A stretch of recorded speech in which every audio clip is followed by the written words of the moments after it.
Hello YouTube family, કેમ છો? મજામાં? જય માતાજી અને જય શ્રી રામ મિત્રો. ને જે મારા વ્લોગ જોતા હોય હંમેશા મજામાં જ હોય છે. ને તો આજે અમે એવી જગ્યાએ જઈ રહ્યા છીએ કે જ્યાં તમે પણ વ્લોગ જોઈને તમને આનંદ આવી જાય, ખૂબ મજા આવશે. ને તો અમારો વિડીયો જોવાનું ભૂલતા નહીં અને વિડીયોને એન્ડ સુધી બન્યા રહેજો. આ વ્લોગ તો ખાસમ ખાસ જોજો મિત્રો. હેલો મિત્રો, તો જો હવે અમે નીકળી ગયા છીએ જ્યાં તમને સરપ્રાઈઝ દેવાની છે.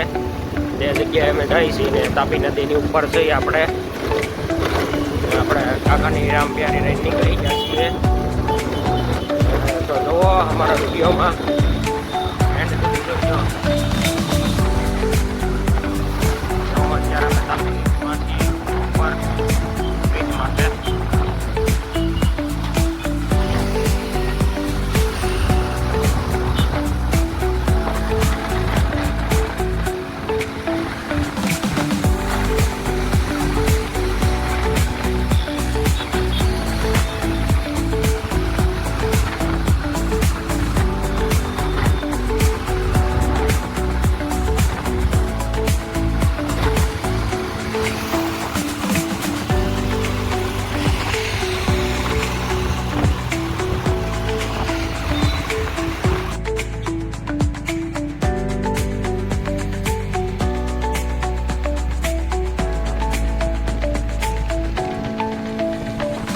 મિત્રો, તો જોઈ શકો છો તમે સુરતની બિલ્ડિંગો ને રોડ જોવો તમે, ખાલી કેવો મસ્ત નજારો આવે છે.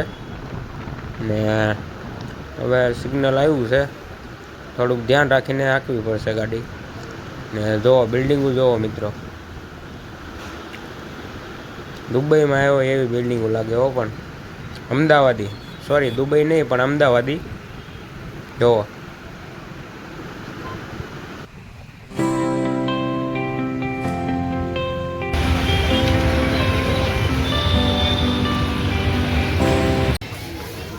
હેલો મિત્રો, જો વર્ધમાન મોલમાં પહોંચી ગયા છીએ.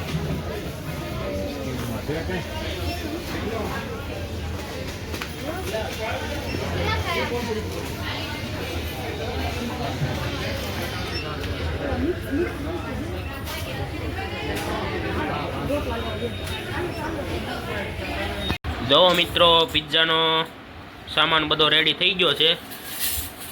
ને જો અચ્છા, પાણીપુરી પણ સાથે બનાવવાની છે.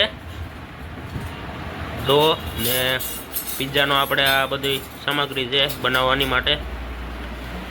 જો કોઈને પણ પિઝા ખાવો હોય તો ચાલો મિત્રો.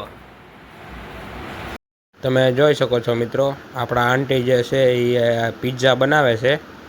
ને કઈ રીતના પિઝા બનાવે છે ઘરે ને તમે જુઓ. અને જો તમારે પણ ટેસ્ટ કરવા હોય તો હોટલે અથવા દુકાને જઈને ખાઈ આવજો. અમે તો ખાઈ લીધા છે, એટલે હવે તમારે ખાવું હોય તો હોટલે કે દુકાને જવું પડશે. ને તમારે કોઈને ઘરે બનાવવો હોય તો અમારો વ્લોગ જોઈ લેજો, આ પિઝાવાળો, એટલે તમને આઈડિયા આવી જશે. ને જુઓ મિત્રો, પિઝા બનાવે છે આપણા આંટી. વિડીયોમાં એન્ડ સુધી બન્યા રહેજો. જુઓ તમે ખાલી.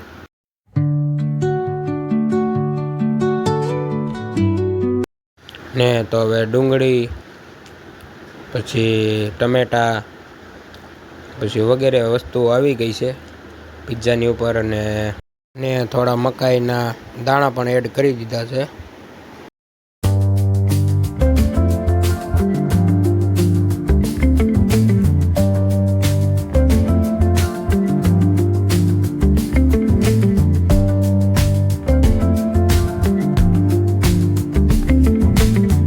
પિઝાની ઉપર થોડુંક ચીઝ નાખ્યું છે. તો જોઈશું આપણે કે પિઝાની ઉપર ચીઝનો ટેસ્ટ કેવો આવે છે. ને તો જુઓ મિત્રો, આપણે પિઝા રેડી છે, શેકાઈને આવી ગયો છે. હેલો યુટ્યુબ ફેમિલી, તો જોયો છે તમારો વ્લોગ. ને તમારો વ્લોગ તમને કેવો લાગ્યો જરીક કોમેન્ટમાં જણાવજો. ને આવા નવા આપણે વિડીયો લઈને આવતા રહીશું. ને જ્યારે અમને ટાઈમ મળશે તે અમે વિડીયો નાખશું. અને જોકે વ્લોગ્સ તો આપણા ડેઈલી જ આવશે હવેથી. ને તો આપણા વિડીયો જોતા રહેજો અને લાઈક, શેર, સબસ્ક્રાઈબ કરતા રહેજો. બધાને બાય બાય ને જય શ્રી રામ.